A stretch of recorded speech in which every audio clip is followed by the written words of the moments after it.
자, 오늘 일꾼의 특권이라고 하는 제목으로 하나님 말씀을 전하도록 하겠습니다. 본문은 제2차 갈릴리 사역을 마친 후에 갈릴리를 떠나서 이제 고향 나사렛으로 오게 되어짐으로 인해서 예수님의 사역의 새로운 국면을 맞이하게 되는 걸 보여주고 있습니다. 왜 고향으로 돌아왔을까요? 예수님은 왜 갑자기 고향으로 돌아왔을까? 여러 가지 이유가 있습니다만은 선교 사역의 연장선상이라고 이렇게 보는 학자가 있고요. 또 휴식 시간을 갖고자 하는 의도다라고 이렇게도 이야기를 합니다. 어쨌든 정확하게 성경에 그건 나와 있지는 않지만은 분명한 것은 예수님의 활동의 변화가 온 것은 사실이라는 것입니다. 고향에 돌아왔을 때에 과연 그러면 예수님이 환영을 받았을까요? 그랬으면 얼마나 좋았겠습니까? 근데 오히려 안식일에 가서 말씀을 전하니까 그 말씀을 듣고 사람들이 배척을 합니다. 이 일로 인해서 가버나움 중심의 갈릴리 사역에서 좀 더 적극적으로 이방인 지역을 순회하며 선교하시는 제3차 갈릴리 전도 사역의 계기가 되어집니다. 여러분, 여기서 우리가 생각해야 될 분명한 사실이 있습니다. 어떤 일이 일어날 때에 그것은 하나의 전환점이라고 생각하면 되는 거예요. 그걸 가지고 불행이다, 그건 가지고 마음이 상한다 이러면 안 된다는 거예요. 잘 기억해야 될 것은 어떤 것이 내게 일어날 때는요, 하나님의 허락하심이 없이는요 절대로 일어나지 않습니다. 아니, 참새 한 마리가 땅에 떨어지는 것도 하나님의 허락하심이 있잖아요. 그런데 우리는 하나님의 자녀들이잖아요. 그러면 드려야 할 말이 있고 또 내가 어떤 경험한 일들이 있다면 그 하나님의 계획이 있다는 거 아닙니까? 그렇게 생각해야 된다라는 거예요. 여러분 한번 보세요. 예수님께서 이상히 여겼다 그랬죠. 화를 냈나요? 참 이상하다 그랬지 않습니까? 자, 먼저 우리는 1절로부터 6절 말씀을 통해서 인본주의의 함정을 좀 생각해 보자고요. 인본주의의 함정이 뭐냐? 권능의 말씀을 거부한다는 것입니다. 여러분 1절 한번 보세요. 1절 한번 읽어봅시다. 시작. 예수께서 거기를 떠나사 고향으로 가시니 제자들도 따르니라. 여기 제자들이 예수님을 따랐지 않습니까? 이 따르다라고 하는 말은요, 함께 같은 길에 있다라는 뜻입니다. 그러니까 제자가 어떤 사람이냐? 제자는요, 함께 같은 길에 있는 사람이에요. 마음만 있는 거 아니에요. 제자는 누구라고요? 함께 같은 길에 있는 사람입니다. 이 사람이 제자라는 것입니다. 그래서 제자의 삶은 함께 같은 길에 있는 것, 주님과 함께 같은 길에 있는 것이 제자의 삶이다. 자, 이렇게 고향으로 오셔서 안식일에 회당에서 하나님의 말씀을 전했지 않습니까? 2절을 보시면 알겠습니다만 2절에 사람들이 말씀을 듣고 모두 다 놀랬대요. 2절 한번 보세요. 많은 사람이 듣고 놀라. 이 들었다라고 하는 말은요, 주의 깊게 들었다는 겁니다. 집중해서 주의 깊게 들었대요. 그리고 놀랐다라고 하는 말은요, 냉정을 잃게 하다, 깜짝 놀라게 하다, 충격을 주다 이런 뜻이에요. 그러니까 주의 깊게 들으니까 저들이 어떤 상황이 되었어요? 압도를 받아가지고 압도적으로 깜짝 놀라서 충격을 받았다 이런 이야기예요. 그런데 여기서 이 놀람이라고 하는 것은요, 믿기 위한 놀람이 아니라 배타적인 놀람이라는 것입니다. 여러분, 이 배타적인 놀람에 대해서 호쿠마 주석에서는요, 천박한 시기심과 질투심의 노예가 되었는지도 모른다 이렇게 해석을 해놨더라고요. 그래서 저는 이 말씀을 보면서 참 공감이 되어지긴 했는데, 여러분 참된 믿음은요, 무릎으로 말씀을 받고 불신앙은 놀람과 의심으로 받는다는 것입니다. 참된 믿음이 뭐예요?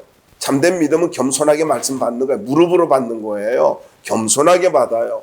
그러나 불신앙은요, 불신앙은 어떤 것입니까? 여기 불신앙이라 하는 것은요, 의심으로 받는 거예요. 배타적으로 받는 거예요. 그래서 내가 말씀을 들을 때에 정말로 믿기 위해서 겸손하게 받는지, 아니면 한번 이래봐요. 하나님의 말씀이잖아요. 사람의 말도 무게 있게 받아야 되는데 하나님의 말씀이잖아요. 하나님의 말씀이기 때문에 우리는 어떻게 받아야 돼요? 겸손하게 받아야 되잖아요. 근데 하나님의 말씀인데 어떻게 받아요? 배타적으로 받아요. 그러니까 상처받는 거예요. 말씀 앞에 누가 감히 나를 내세울 수 있겠습니까? 천지를 창조하신 하나님 앞에 내가 왜 나와야 되는 거예요? 그러면 안 된다는 거지 않습니까? 그런데 저들이 들은 말씀이 무슨 말씀이에요? 저들이 듣고 놀란 말씀이 지혜와 권능의 말씀이었어요. 여러분 한번 보세요. 여기 2절 말씀에 보면은 이 사람이 받은 지혜와 그 손으로 이루어지는 이런 권능이 어찌 됨이냐. 아니 지금 귀로 듣고 눈으로 보고 있잖아요. 지혜로운 말씀이고 감히 생각지도 못했던 지혜로운 말씀이었어요.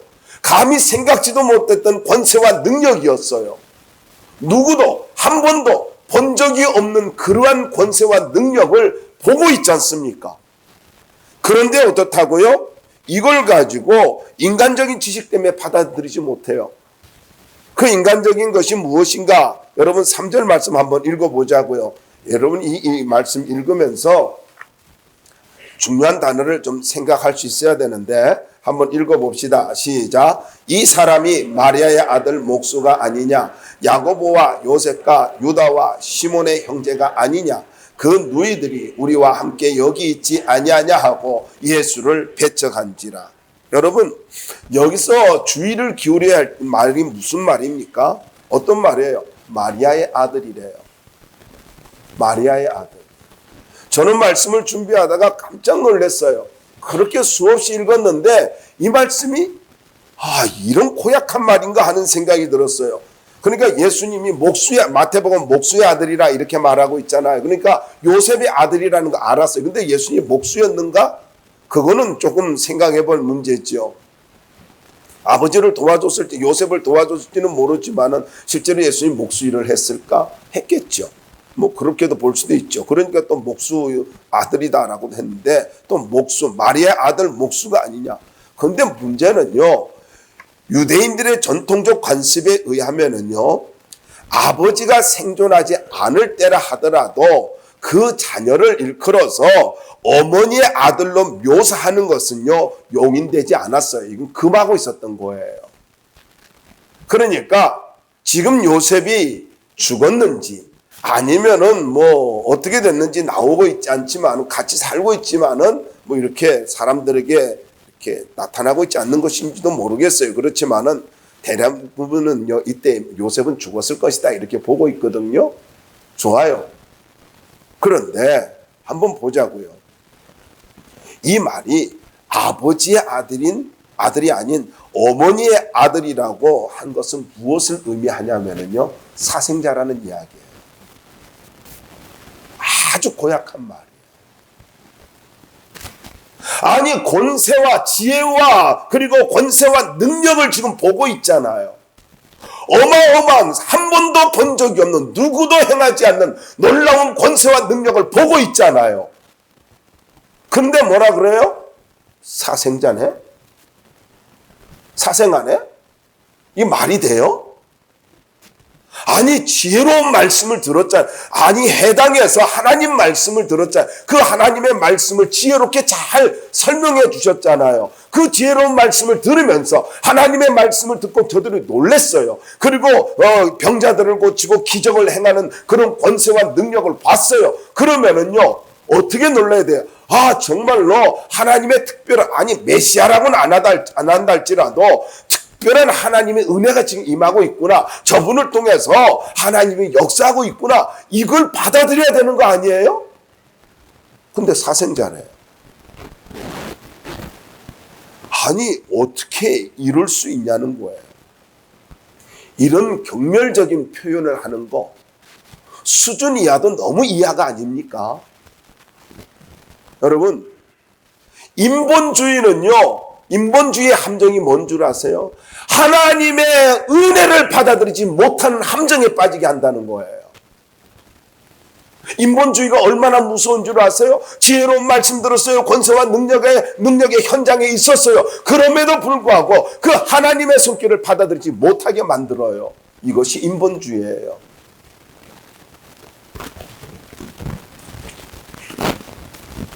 당시 이 말을 가지고 좀 더 생각하면 당시 나사렛 사람들이 마리아가 처녀의 몸으로 잉태하여서 예수님을 낳았다는 사실을 공공연히 알고 있지 않았는가 하는 걸 가지고 사람들이 이렇게 추측을 하고 있습니다. 그러니까 예수님을 존경할 이유가 없었겠죠.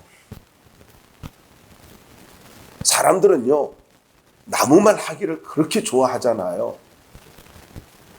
사람 이야기하는 것은요, 어느 학자가 그랬어요. 정말로 저급한 인간은 사람을 이야기한대요. 그 다음에 괜찮은 사람, 일을 이야기한대요.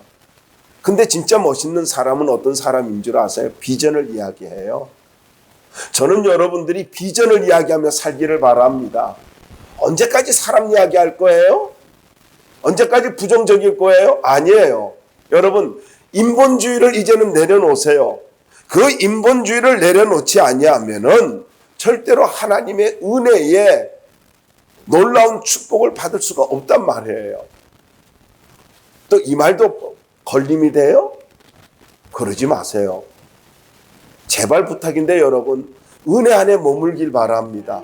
나를 위해서라도 은혜 안에 머물러야 되고, 저주를 끊기 위해서라도 은혜 안에 머물러야 되고, 하나님의 축복을 누리기 위해서라도, 은혜의 중심에 있기 위해서라도, 축복의 중심에 있기 위해서라도 내가 은혜 안에 머물러 있어야 돼요.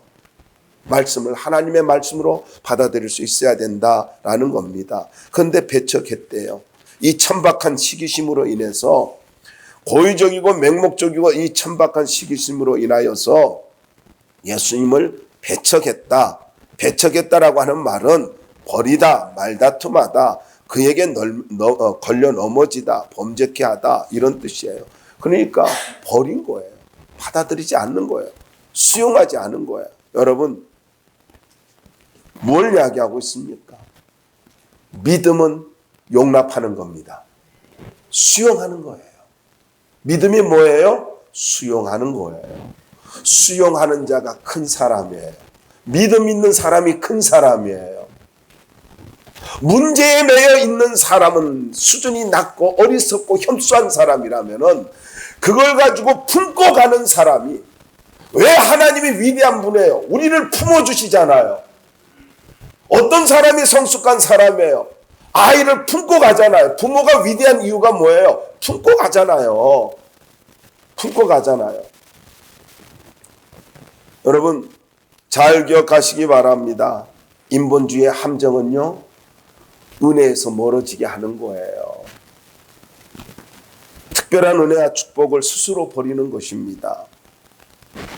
자, 영접하지 않는 결과가 5절과 6절에서 말씀하고 있는데 4절 한번 읽어보자고요. 4절 시작. 예수께서 그들에게 이르시되 선지자가 자기 고향과 자기 친척과 자기 집 외에서는 존경을 받지 못함이 없느니라 하시며, 자, 선지자, 프로페테스라고 하는 헬라어인데 이 선지자라는 말은요, 앞에라는 겁니다.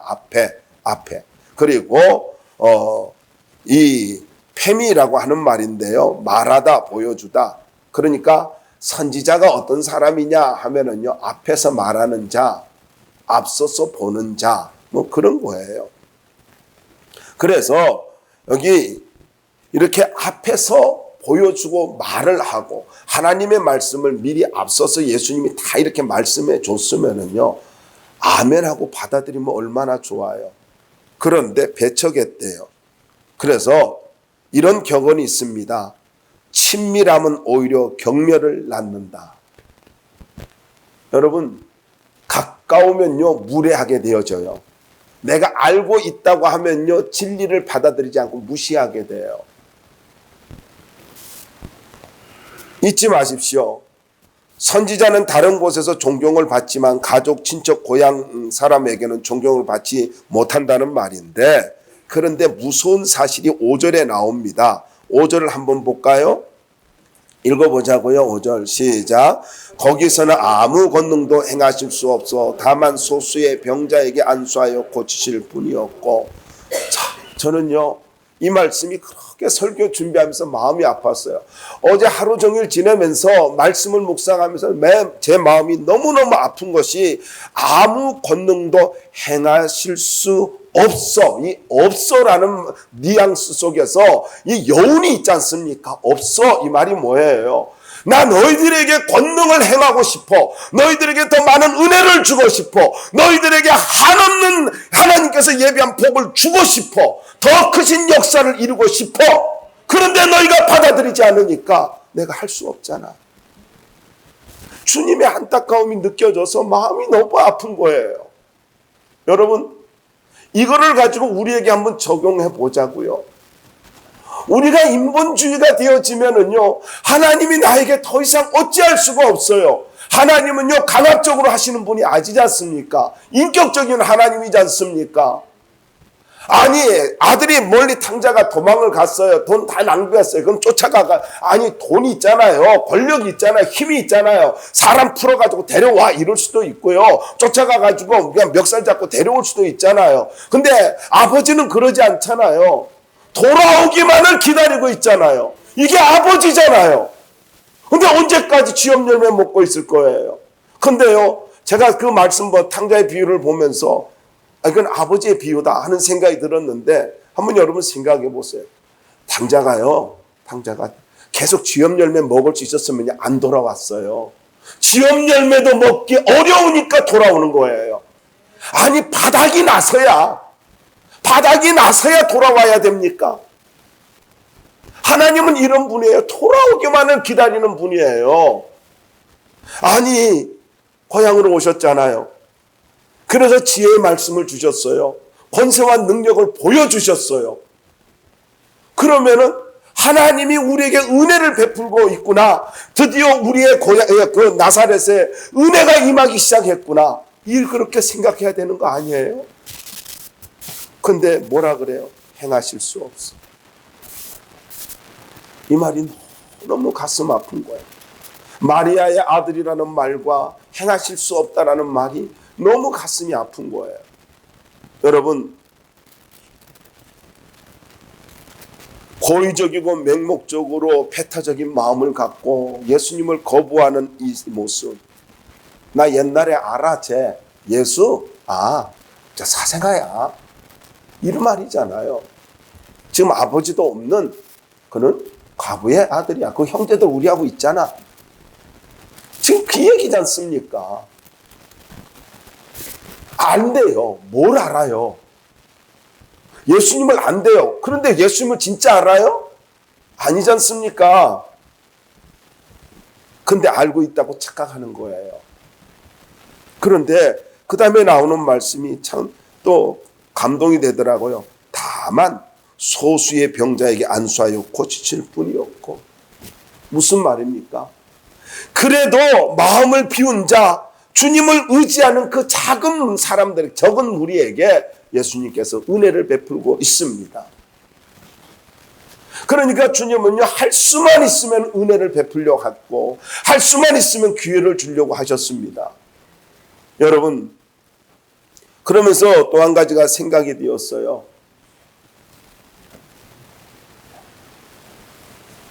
사람들이 배척한다고 해서 모든 사람에게 은혜를 끊어버리는 것이 아니라 그 중에서도 주님 의지하는, 주님을 가지고 마음을 비우고 온전히 붙잡고 신뢰하는 사람에게는 주님이 은혜를 베풀어 주시고 저들의 인생을 바꿔주시고 문제를 해결해 주시더라는 거예요. 여러분, 다수가 인정하지 않는다 할지라도 주님을 인정하는 속수의 길을 걸어가길 바랍니다. 모든 사람이 그래. 이게 아니라고요. 그래서 민주주의는요, 성경적이 아닙니다. 민주주의는 이게 성경적이 아니에요. 아니, 보세요. 다수가 원망하고 불평했잖아요. 그런데 여호수아 갈렙은요, 목숨 걸었잖아요. 누가 옳은 거예요? 민주주의가 옳아요? 아니에요. 신본주의가 옳은 거예요. 믿음이 옳은 거예요. 우리는요, 어떤 상황 가운데서도 어떻게 살아야 돼요? 믿음으로 사는 거예요. 누가 부정적인 말을 해요? 아니야, 그런 뜻이 아니야. 하나님의 뜻이 있을 거야. 믿음으로 가는 거예요. 야, 믿음으로 살아야 돼. 야, 우리는 오직 주님만 의지하고 가야 돼. 이렇게 돼야 된다고요. 사람들이 다 배타했어요. 배타적이 되었어요. 그런데 이 소수의 사람은 주님을 떠나지 않고 주님께 고침을 받으려고 다가왔잖아요. 그러니까 주님이 다 고쳐주시잖아요. 여러분 잘 기억하십시오. 다수를 따라가지 말고요. 주님 곁에 머무시기 바랍니다. 그래야 되는 거예요. 불신앙의 자세가 많은 축복과 은혜의 기회를 상실하게 만든다는 거 잊지 마십시오. 7절로부터 13절 말씀을 통해서 일꾼에게 주시는 특권입니다. 자, 이제 예수님께서 새로운 형태의 활동이 시작되고 있는데 이때부터 예수님께서 공생애가 시작한 지 이제 2년째가 되었거든요. 2년째가 되어가지고 그러면 십자가를 앞에 둔 지 이제 한 1년 정도 남았다는 거잖아요. 1년 정도 앞뒀는데 이때 12제자를 파송해요. 아니 진작 부르셨잖아요. 공생애를 시작하면서 데리고 다녔고 많이 가르치고 기적도 보게 하고 그랬잖아요. 그리고 나서 이제 2년 정도 지나고 나서 12제자를 가지고 지금 파송하고 있거든요. 부르시고 택하셔서 이제 보내고 있는데 이게 이 말씀에서 한 3가지를 가지고 볼 수가 있어요. 뭐냐면은 예수님의 그 선교 사역이 조직화되고 있다라는 것입니다. 드디어 2년 동안은 그냥 예수님께서 계속 혼자서 하시고 데리고 다니면서 보여주시고 가르쳐주시고 그랬어요. 그런데 2년 정도 지나고 나니까 저들이 이제 어느 정도 준비가 되었는지 예수님께서 조직을 해가지고 둘씩 짝을 지어 보내면서 이제 보내고 있어요. 그래서 사역은 조직화가 돼야 된다라는 것입니다. 그리고 더 나아가서 그 활동 영역이 확장되고 장기화됨을 가지고 보여주고 있습니다. 여러분 한번 7절 한번 읽어보고 말씀 또 하자고요. 한번 볼까요? 7절 시작. 12제자를 부르사 둘씩 보내시며 더러운 귀신을 제하는 권능을 주시고, 자 보내시며 라는 말은요 2단어의 합성어입니다. 분리라는 이런 말과 떠나다라는 말의 합성어예요. 그래서 분리해서 보낸다 이런 뜻이에요. 일꾼은 특별한 사명을 부여해가지고 파견하는 거예요. 이것에서 바로 그 아포스톨로스 사도라는 말이 나옵니다. 여러분 사도가 뭐예요? 사도는요 바로 보냄을 받은 자, 특별한 사명을 가지고 보냄을 받은 자들이잖아요. 그래서요 자꾸 이거와 같아요. 자식이 어느 정도 그 때가 되면은요 빨리 결혼해야 돼요. 캥거루족 되면 안 돼요. 맨날 나는 엄마가 좋아, 아빠가 좋아 그러면서 좋은 이유가 뭐예요? 아니 얼마나 좋아요. 결혼 안 하고 집에 있으면은요 난 애들이 자꾸 독립했으면 좋겠어요. 그런데 안 해. 이유가 뭡니까? 먹고 내놓으면 다 설거해 주잖아. 완전 오토매틱이잖아요. 빨래 내놓으면 다 빨아주고 그래가지고 다 개가지고 갖다 서랍에 넣어놓고 지는요 먹고 내놓고 입고 벗어놓고 이러면 되잖아요. 빨리 방 빼야 돼요. 그게 성경적이에요. 그 또 보면은요 어떤 분은 애가 결혼한다고 그렇게 울어요. 뭘 왜 울어? 아니 날들어 그래요. 저희 형님이 그러더라고. 이 목사 많이 울었지. 안 울었거든. 약간 눈물은 날라고 그랬는데 너무 감사하잖아요. 결혼하니까. 데리고 있어봐요. 온갖 시중 다 들어줘야 되잖아요. 돈도 못 받고 월급도 안 주는데. 아니 얼마나 좋아요. 뭔 일이 있으면 알아서 다 해주잖아요. 사위가. 나 대신 다 해주잖아. 얼마나 고마워요. 나는 사위들이 너무너무 고마워요. 그럼 왜 가야 돼. 때 되면은요 분리시켜야 돼요. 분리시켜야 돼. 그런데 뭐가 문제냐면요, 영적인 분리가 안 돼요. 가족들 보면 영적 분리가 안 되고, 그리고 정신적 분리가 안 돼요. 잘 기억하십시오. 신앙은요, 홀로 서는 거예요. 주님 붙잡고 홀로 서야 된다고. 야성이 있어야 돼, 야성이. 여기 예수님께서 보냈단 말이에요. 그래서 보내가지고 뭐 합니까? 오늘 말씀에 보면 7절에 보세요. 더러운 귀신을 제하는 권능을 주시고, 할렐루야 아닙니까? 더러운 귀신을 제하는 능력을 주셨대요. 권세와 능력을 주시고라고 하는 말은요, 이 말은 한 번 줬다, 이게 지속적으로 계속해서 주신다는 거예요. 그러니까 예수님께서 제자들에게 보내시면서 계속해서 주셨다는 거예요. 시공을 초월해서 주셨다는 거예요. 일꾼이 누군지를 아세요? 그래서 여러분 잘 기억하십시오. 일꾼은요, 계속해서 주님께 능력받는 자들이에요. 어떤 사람이 일꾼 좀 되라고 하면은 부담스럽대요. 그러면서 안 해요. 여러분 잘 기억하시기 바랍니다. 교회에서 일꾼 돼야 주님께로부터 계속 능력받는 거예요. 일꾼은요, 주님이 책임져요. 주님 측근에 있으면 보세요. 목사 측근에 있고 교회 중심 인물이 돼봐요. 나도 생각지도 못하는 거, 이번 특별 기도회 때 말씀을 전하겠지만은요, 놀라운 능력을 주신다고. 놀라운 능력을. 계속적으로 권세와 능력을 주시는데 13절 말씀 봐봐요. 거기에 보면 많은 귀신을 쫓아내며 병자에게 기름을 발라 고치는 능력을 주셨대요. 누가복음 9장 1절에도 나옵니다만은요. 여러분 보세요.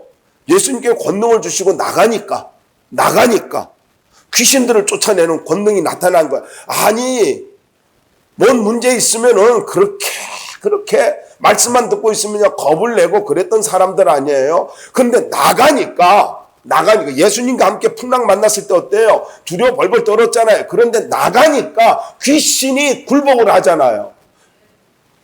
그래서 여러분 나가야 된다고. 우리가 사도직은 없지만 사도성은 가지고 살아야 돼요. 우리 모두는 이게 아포스톨로스라고 하는 이 사도성을 가지고 살아가야 된다고. 난 보냄받은 자야. 직장에서요? 예, 여러분 직장에서 사도성을 가지고 살기 바랍니다. 난 사명 갖고 이곳으로 하나님 보냈어. 사업을 해요? 어떻게든지 비즈니스를 해가지고 돈 벌라 그래요? 여러분, 하나님 앞에서 정직하게 사명 감당하며 살아보세요. 하나님이 길을 열어주신다고. 어둠의 세력에 굴복하잖아요. 질병이 떠나가는, 저주의 질병이 떠나가는 역사가 일어나잖아요. 저는 오늘 이 말씀 준비하고 지난주에도 그랬습니다만 제 마음속에 이런 기도가 자꾸 선포되는 거예요. 하나님, 이 말씀이 선포되어질 때에 질병이 끝나는 역사가 있게 해주십시오. 혈루군이 멈춰버리듯이 죽은 야이로의 딸이 살아나듯이 죽음과 질병이 떠나가는 역사가 있게 해주십시오. 오늘 여기 일꾼 뭐예요? 일꾼들 가서 하니까 병이요, 기름 바르고 기도하니까 다 낫대요. 여러분의 병이 이 시간 고침받기를 주의 이름으로 축원합니다. 설교 준비하면서 지난주 이번 주 계속 선포하는 거예요. 설교 준비하면서. 물론 생각나는 어떤 사람이 있어요. 그래가지고는 책상에 앉아가지고는 믿음으로 안수하고 막 기도했어요. 그거 모를 거야. 여러분, 일꾼은요, 영계에도 소문이 납니다. 그래서 뭐라 그래요? 바울이 복음 전하러 가니까 뭐라 그랬습니까? 귀신도 알잖아요. 그리고 또 장난하니까 내가 예수도 알고 바울도 아는데 너는 누구냐 그러잖아요. 일꾼이 아닌데 일꾼인 척하면은요, 귀신이 있나. 그래서 귀신같이 아는 거예요. 너는 누구니? 그러는 거예요. 여러분, 일꾼으로 살아야 되는 거예요. 일꾼은요, 귀신도 알아본다고. 귀신이 달래 귀신이에요? 귀신같이 하니까 귀신이죠. 뭔 말인지 이해가 돼요? 그냥 아재개가 한번 했어요. 그렇게 냉담한 표정 지으면 할 말이 없지 뭐. 여러분, 일꾼으로 살 때에 하나님이 능력 부어주십니다. 그래서 일꾼으로 사는 거 두려워하지 말고요. 겁내지 말고요. 그거 주저하지 말아요. 그럼 다르게 말하면 이거예요. 일꾼으로 안 산다는 것은요, 능력 없이 산다는 말과 같은 거예요. 끊임없이 능력 부어주시는 게 뭐예요? 일꾼이에요. 일꾼이라고. 맨날 피곤하대. 그러면서 놀러 다니기는 다 다녀. 아니, 생각해봐요. 토요일날 12시까지 뭐 이렇게 뭐 드라마 보고 뭐 영화 보고 그러면은 주일날 오면은 새벽 기도 안 돼도 피곤하잖아요. 그럼 좀 일찍 자.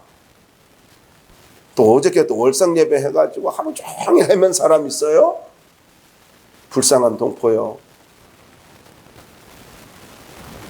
월상 예배 하니까 어저께 월상 예배였구나. 오늘 눈이 좀 커지는 사람들이 있어. 불쌍한 동포들이지. 깨어서 사십시오. 마지막입니다. 일꾼의 삶과 태도예요. 8절로부터 10절까지 말씀해 보면은 온전한 신뢰의 삶을 살아야 한다라는 겁니다. 8절부터 읽어보자고 10절까지 쭉 읽어봐요. 시작. 명하시되 여행을 위하여 지팡이 외에는 양식이나 배낭이나 전대의 돈이나 아무것도 가지지 말며 신만 신고 두 벌 옷도 입지 말라 하시고 또 이르시되 어디서든지 누구의 집에 들어가거든 그곳을 떠나기까지 거기 유하라. 자, 여러분, 이 말은요 무슨 말이냐면 하나님이 주신 사명을 가지고 살라는 이야기입니다. 집중해서. 그러니까 사명 갖고 살아야지 삶에 대해서 너무 걱정하고 염려하지 말라는 거예요. 또한 두 번째로는요, 제자들에게 사랑을 베풀어주는 사람들을 통해서 하나님께서 반드시 도와준다는 사실을 신뢰하라는 거예요. 쉽게 말하면 하나님이 누군가를 통해서 나에게 도움을 주잖아요. 이 말이 무슨 말이냐면요, 하나님이 너를 가지고 도와주실 거니까 하나님만 신뢰하라는 거예요. 여기 도와주는 사람 있잖아요. 그리고 더 나가서 부름받은 일꾼은 좀 깨끗하게 살아라.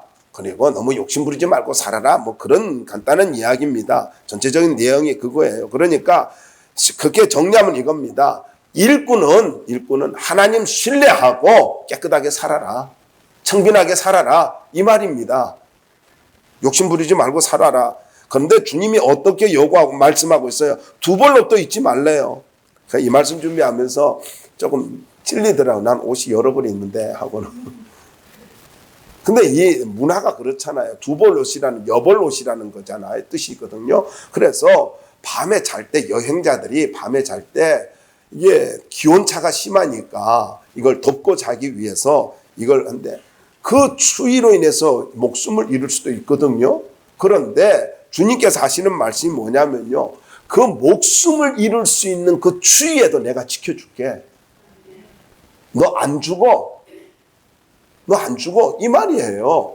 내가 너를 보호하고 내가 너의 보호자가 되고 내가 너의 천막이 되어주고 내가 너의 이불이 되어주고 내가 너의 날개가 되어줄게. 안 죽어. 이 말이에요.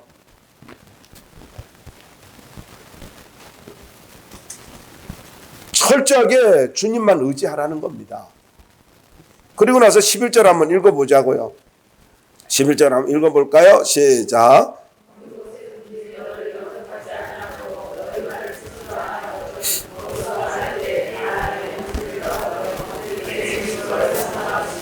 예. 마태복음에 보면은요, 마태복음 10장에 보면은 어떤 성이나 마을에 들어가거든 그 중에 합당한 자를 찾아내어 너희가 떠나기까지 거기서 머물라. 이렇게 했거든요. 여기 합당하다라는 말은요, 가치 있다라는 뜻이에요. 킹제임스 버전은요. 그러니까 어느 곳에 들어가가지고 보니까 저 사람이 참 괜찮아요. 정말로 저 사람이 하나님이 허락한 사람이에요. 그렇게 하면 그 사람 집에 계속 있으라는 거예요. 잘 섬겨주는 사람. 이게 가치 있는 사람이라는 거죠. 그런데 만약에 영접도 하지 않고 말도 듣지 아니하거든 나갈 때 발 아래 먼지 다 털어버리래요. 그리고 증거로 삼으랍니다. 그래서 영접하지 않고 복음을 받아들이지 않을 때 이것 때문에 낙심하지 말래요. 이것 때문에 절망하지 말래요. 이것 때문에 실망하지 말래요. 그리고는요, 뭐 하라고 다 털어버리래요. 다 털어버리래요. 무슨 말입니까? 증거로 삼으라는 거지 않습니까? 제자들에게 이렇게 단호한 행동을 요구하신 것은 복음을 배척을 하게 되어지면은 이방인과 같이 멸망의 자리에 놓이게 되고 저들이 구원을 받을 수 없는 그러한 결국은 무서운 심판을 받게 되는 그러한 사람 인생이 된다라는 겁니다. 그걸 지금 보여주라는 거예요. 그래서 거절한 사람, 영접하지 않는 사람들은 자기가 그 책임을 져야 된다는 거예요. 더 쉽게 말씀드릴까요? 말씀이 선포되어질 때에 받아들이지 않으면은 그것은 자기가 책임져야 된다는 이야기예요. 그래서 우리 어떻게 살아야 된다는 겁니까? 오직 믿음과 순종으로만 살아야 된다. 그럴 때 천국에 구원받을 수 있고 천국을 갈 수가 있다라는 거예요. 그러니까 이 상징적인 비유지 않습니까? 그런 다르게 말을 하면 그거예요. 여기 우리가 신앙생활 일꾼들의 자세는 어떠해야 되냐? 분명한 태도를 가져야 돼요. 분명한 태도. 아니 이게 목사가요. 이것도 좋고 저것도 좋고 그러면 안 되잖아요. 분명한 태도가 돼야 돼요. 말씀을 전할 때도 분명해야 되잖아요. 아니 생긴 것은 얼굴은 분명한데 말이 그러니까 흐리멍덩해봐요. 신뢰를 못 하잖아요. 그런데 얼굴은 좀 흐리멍덩한데 말이 힘이 있어. 그럼 멋있어 보이잖아요. 그런 거 경험 안 했나? 그래서요. 저는 목사로서 여러분들에게 분명하게 말씀 전해야 돼요. 때로는 여러분이 힘들 수도 있고 어려울 수도 있고 뭐 이렇게 부담이 될 수도 있겠죠. 그런데 저는 하나님 말씀은 분명하게 전해야 될 사명이 있어요. 그러니까 말씀이 분명하면은 아멘하고 받아들이세요. 오늘 목사님 설교가 독한데 그러지 말아요. 자기가 무슨 나사렛 거민이라고, 나사렛 시민이라고. 나사렛 사람 되지 말고 그냥 나사렛은요 예수님 한 분으로 좋게요. 마리아의 아들 이렇게 배척하지 말고. 그러면서 30절 31절에 보면 참 재미있는 말씀이 나와요. 제자들이 그렇게 해가지고 돌아와가지고는 30절에 보면요 말씀을 와가지고 이런 일이 있었어요 막 나눠줘요. 이야기를 낱낱이 고백을 합니다. 그래서 여러분 하나님 앞에서 은혜 받은 것은요 그리고 경험을 한 것은 나누는 삶을 살아야 돼요. 나눠야 된다고. 그리고 31절이 참 좋더라고요. 31절에 보니까 예수님이 뭐라 그래요? 쉬어라 그럽니다. 여러분은 뭐 별 감동 없게 맨날 쉽니까? 그래서 이 말이 별 감동이 안 돼요? 쉬어라 이 말이요 무슨 말이냐면은 이 말 자체는요 충분한 휴식을 취하라, 새로운 힘을 공급받으라, 어떤 일을 멈추라 이런 뜻이에요. 그러니까요 휴식이 뭔 줄 아세요?